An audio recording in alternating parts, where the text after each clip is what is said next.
The district officer for Korovou and the government officials from the state bodies, the business community, and any resident of Korovou, if you are present here, and also other stakeholders who are participating in this discussion today.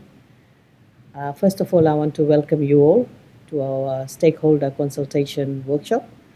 As you know, this workshop is organized by the Ministry of Local Government, and the reason why this workshop is organized by the Ministry of Local Government because it's all to do with town development.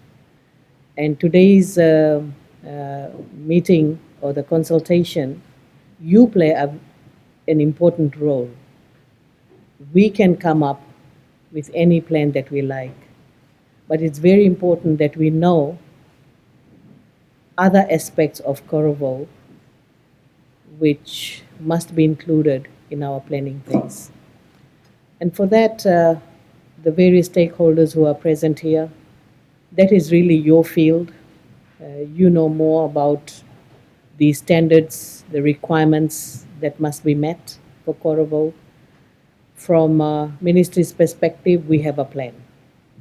We have a plan. We've been talking about this plan for Korovou, but it's of no use if we just put out a plan without having this consultation with the key stakeholders. And of course, you will be introducing yourself, so I will know more from you in terms of the organization you represent and what would be your contribution to today's discussion.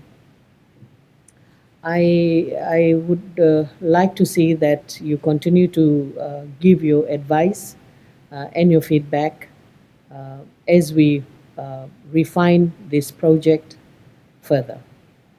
Why are we having this workshop? Yes, one is, of course, the consultation.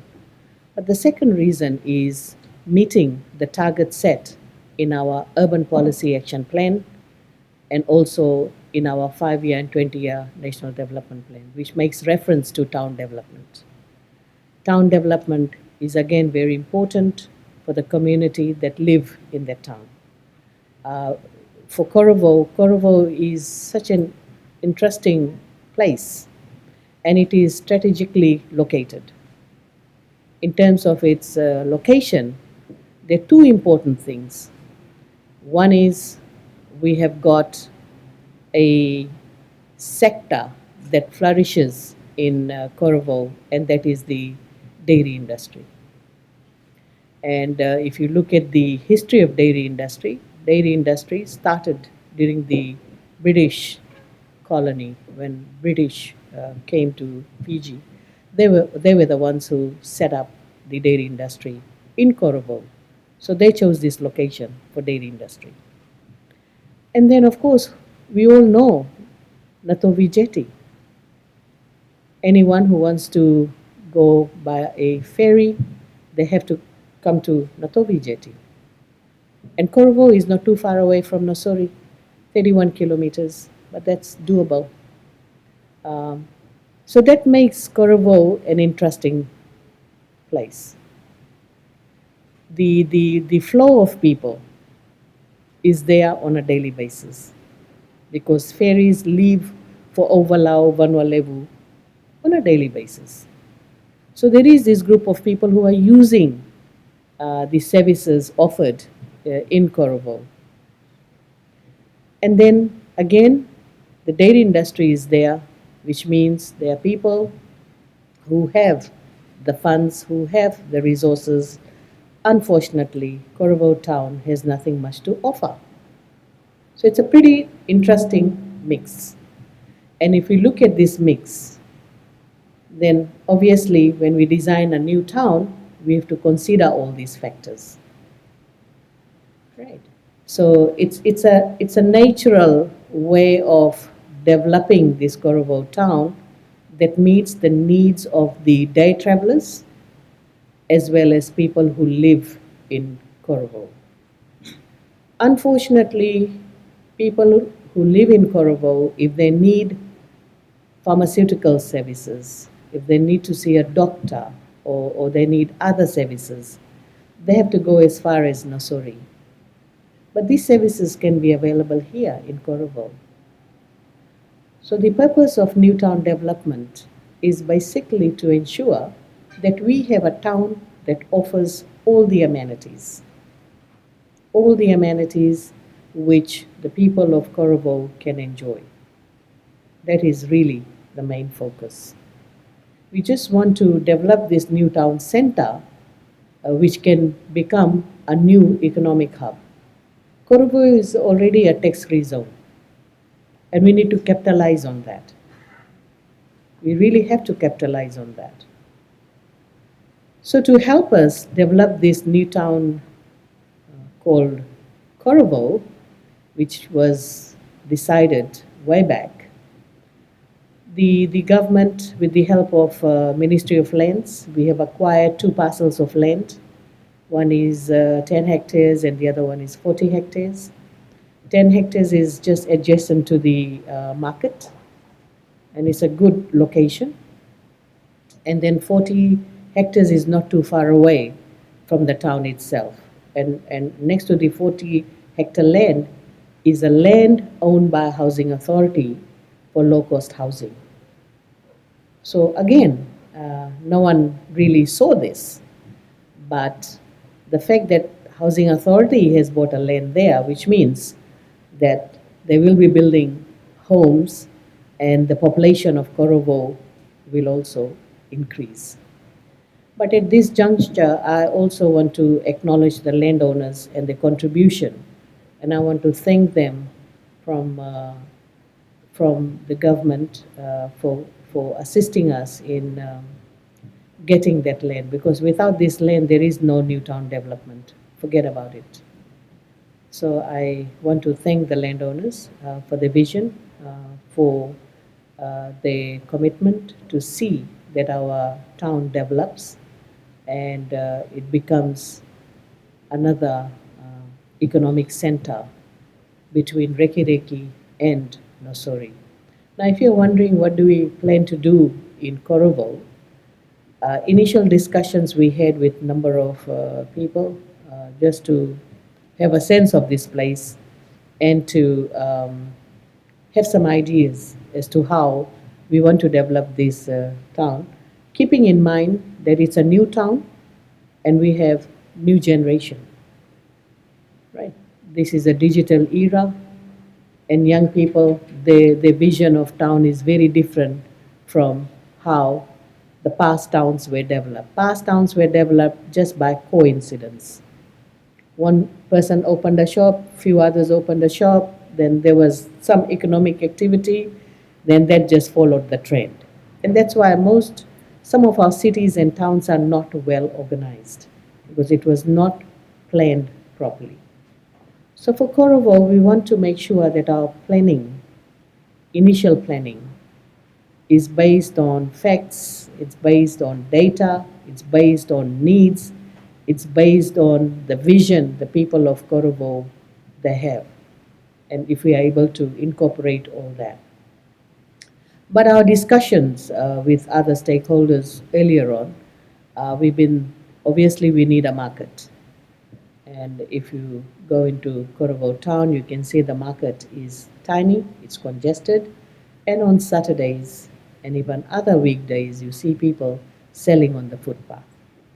So we want to give them a nice market, a market which can operate 24 hours, right? If people want to sell their produce during the day and there are a group of people who want to sell cooked food in the evening after 6, they can use the same space so that we can get value for money. And there is a need for a taxi stand as well as a mini bus and bus stand. We need this facility. We also need a bigger commercial center. If you want to open up a pharmacy or any other business, you can just see limited number of buildings. There's no way you can expand. So commercial center is extremely important. We also want to have a recreation center. a recreation center where people can relax. They can, community can come and enjoy the environment. And also we would like to have the public amenities.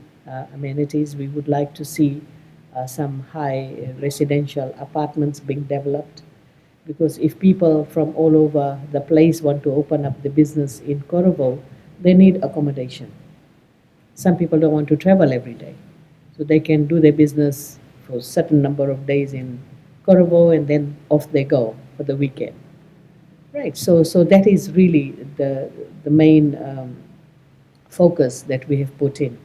But then don't forget that we also have a 40 hectares of land where we want to develop a playing ground. You know, I wouldn't call it a stadium; it's too soon. But just a playing ground so that people can have a match. They can play soccer. They can play rugby, and all that is needed in this day and age with increase in NCD.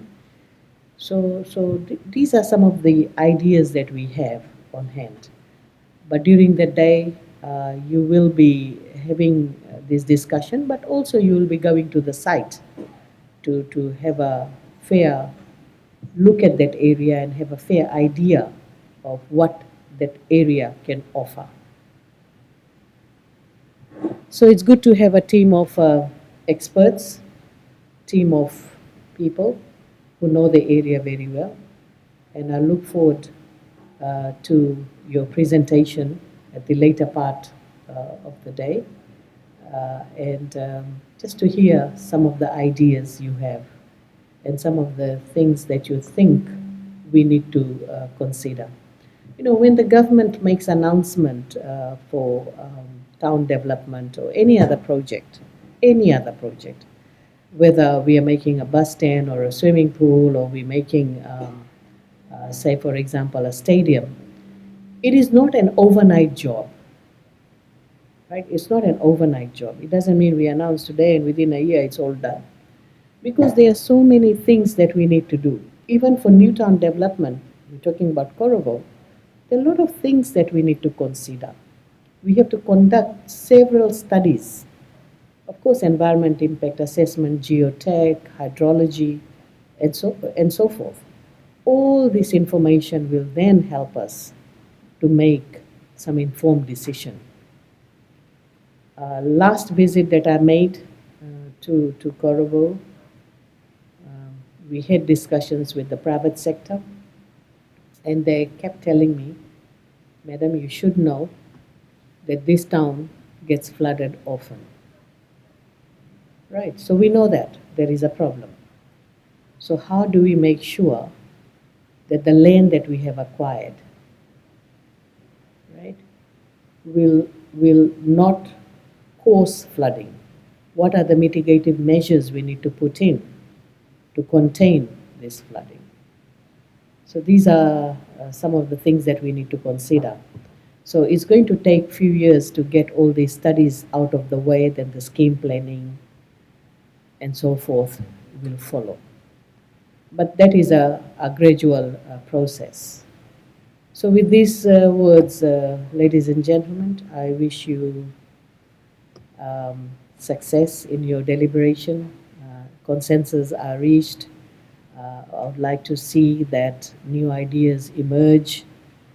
And truly, I look forward to your presentation at the end of the consultation. All right, so thank you very much. And also would join you just to show the 10 hectares of land and the 40 hectares of land and what we can do collectively. So it would be interesting to have a small discussion on the site after you have deliberated in these 4 walls. So thank you very much and all the best for your deliberation today.